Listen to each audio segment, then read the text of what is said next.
দুনিয়ার মধ্যে পেরেশান, কত রকমের হাহাকার। আখিরাতে কোনো পেরেশান থাকবে না, হাহাকার থাকবে না, শুধু শান্তি আর শান্তি, শান্তি আর শান্তি। সুতরাং যারা জ্ঞানী বুদ্ধিমান তারা দুনিয়ার পিছনে দৌড়ায় না।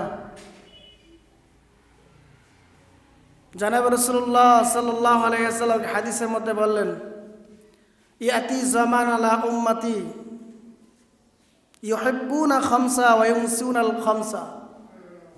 রাসূল বলেন, আমার উম্মতের মধ্যে এমন একটা সময় আসবে যে সময়ের মধ্যে তারা 5টা জিনিসকে ভালোবাসবে, 5টা জিনিসের কথা ভুলে যাবে। ভালোবাসবে কয় জিনিসের? ভুলে যাবে কয় জিনিস? 5 জিনিস। ইউহিব্বুনা খামসান ওয়া ইয়ানসুনাল খামসা, ভালোবাসবে 5টা আর ভুলে যাবে 5টা। এটা আমার উম্মতের মধ্যে অচিরেই আসবে সময়টা। তো যেই সময়টা আসবে উম্মতের সময়টা তেমন ভালো থাকবে না। রাসূল বলেন, 1 নাম্বার ইউহিব্বুনা দুনিয়া ওয়া ইয়ানসুনাল আখিরা। 1 নাম্বার তারা দুনিয়াকে ভালোবাসবে, আখিরাত ভুলে যাবে। কাকে ভালোবাসবে? বলবে কাকে? জোরে বলে কাকে? দুনিয়া ভালোবাসবে, আখিরাত। অথচ দুনিয়া হলো ছোট্ট একটা জিন্দেগি। এই জিন্দেগিটা একেবারে ছোট।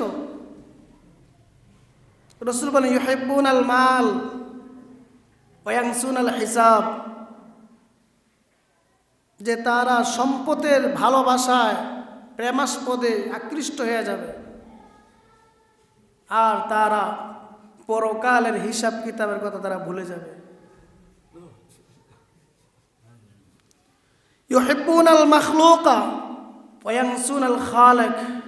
3 নাম্বার তারা মাখলুকের প্রতি ভালোবাসা তাদের বেড়ে যাবে, কিন্তু খালেক সৃষ্টিকর্তা যিনি আল্লাহ সৃষ্টি করেছেন তাকে ভুলে যাবে।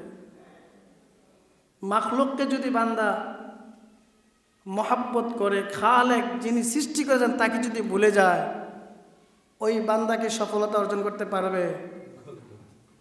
আমি তর্জমা করছি হাদিসের। রাসূল বলেন, ইউহিব্বুনাল কুসুর। 4 নাম্বার ইউহিব্বুনাল কুসুর ওয়া ইয়ানসুনাল কুবুর, তারা অট্টালিকা দিতে তারা খুব মহাব্বত ভালোবাসবে, দালান কোঠার প্রতি খুব আসক্ত হয়ে যাবে, আর তারা কবরের কথা, কবরের জিন্দেগির কথা ভুলে যাবে।